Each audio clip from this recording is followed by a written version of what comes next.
Gametogenesis male and female reproductive organs के अंदर gametes के फॉर्मेशन को, रिप्रोडक्टिव सेल्स के फॉर्मेशन को गैमेटोजेनेसिस कहते हैं।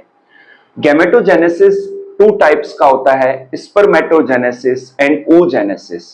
ह्यूमन मेल रिप्रोडक्टिव सिस्टम में टेस्टिस के अंदर स्पर्म्स के फॉर्मेशन को स्पर्मेटोजेनेसिस कहते हैं। टेस्टिस प्राइमरी सेक्स ऑर्गन है ह्यूमन मेल का, जबकि फीमेल्स के अंदर ओवेरीज के अंदर ओव्यूम के फॉर्मेशन को oogenesis कहते हैं।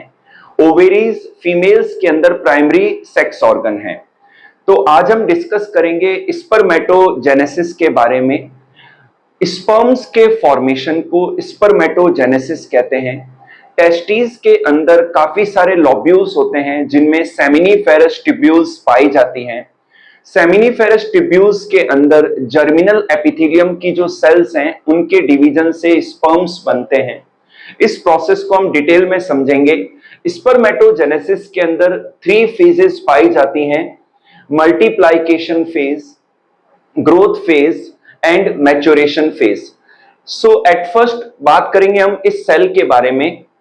जो जर्मिनल एपिथेलियम की जो सेल होती है वो डिप्लॉयड होती है सेमिनिफेरस ट्यूब्यूल्स की लाइनिंग में और इनमें 46 क्रोमोसोम्स पाए जाते हैं।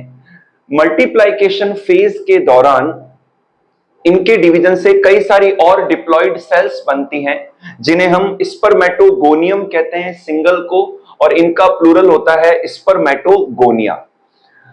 इसके बाद में बात करते हैं कि इनमें से कुछ सेल्स जो हैं वो ग्रोथ करती हैं, इनका जो साइटोप्लाज्म है वो ग्रोथ करता है, तो इसे हम ग्रोथ फेज कहते हैं। और अब इस सेल को हम कहते हैं प्राइमरी स्पर्मेटोसाइट। अब इस सेल को हम कहते हैं प्राइमरी स्पर्मेटोसाइट। प्राइमरी स्पर्मेटोसाइट के अंदर अब स्टार्ट होता है मियोसिस फर्स्ट। अब जो हम फेज डिस्कस कर रहे हैं ये है मैच्योरेशन फेज, जिसमें एक स्पर्म्स कैसे मैच्योर होता है, बनता है।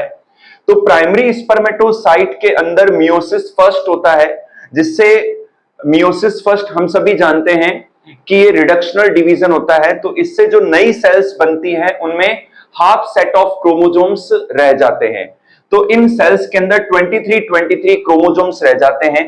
इन्हें हम कहते हैं सेकेंडरी स्पर्मेटोसाइट। इन्हें हम क्या कहते हैं? सेकेंडरी स्पर्मेटोसाइट कहते हैं। अगेन अब इनमें मियोसिस सेकेंड होता है। मियोसिस सेकेंड के द्वारा जो है नई जो सेल्स बनती है, ये भी हम जानते हैं कि जो मियोसिस सेकेंड होता है वो माइटोटिक होता है।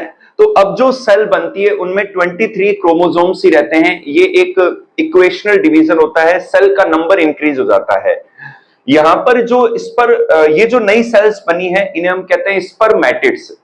जनरली ये जो डिवीजन होता है जिनमें secondary spermatocyte and then spermatids बनते हैं, तो for the sake of convenience यहां पर मैंने ये डायग्राम में अलग अलग बताया है, जबकि ये इंटरकनेक्टेड रहते हैं। इनका साइटोप्लाज्म पूरी तरीके से डिवाइड नहीं होता है, लेकिन समझने के लिए मैंने अलग अलग बना दिया इनको।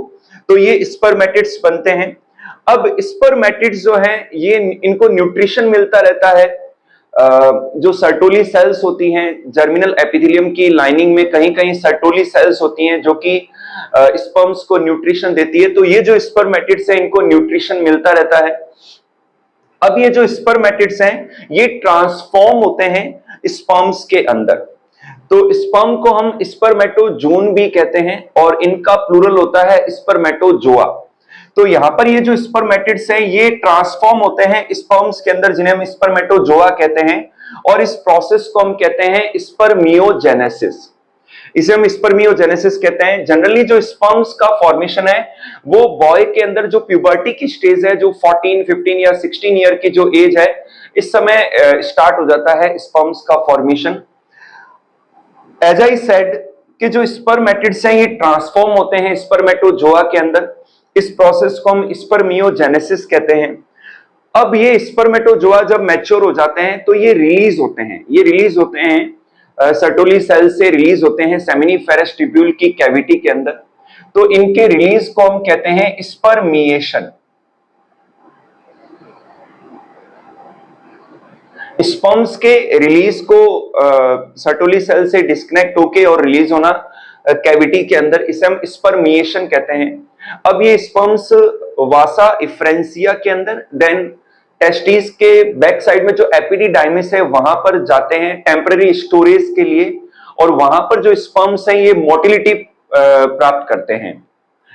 यहां पर मैं बात करूंगा कि एक स्पर्म को डेवलप होने में, एक कंप्लीट स्पर्म को डेवलप होने में 2 मंथ्स का टाइम लगता है।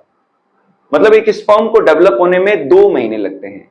तो इस तरीके से स्पर्मेटोजेनेसिस के प्रोसेस को हम 3 स्टेजेस में समझते हैं। मल्टीप्लिकेशन फेज, जिसमें नंबर ऑफ स्पर्मेटोगोनिया बनते हैं। देन ग्रोथ फेज, कुछ स्पर्मेटोगोनिया डेवलप होते हैं और ये बनाते हैं प्राइमरी स्पर्मेटोसाइट। देन फिर मैच्योरेशन फेज, कि प्राइमरी स्पर्मेटोसाइट से लेकर जो स्पर्म्स का बनना है, ये सारा जो फेज है ये कहलाता है मैच्योरेशन फेज। Thank you.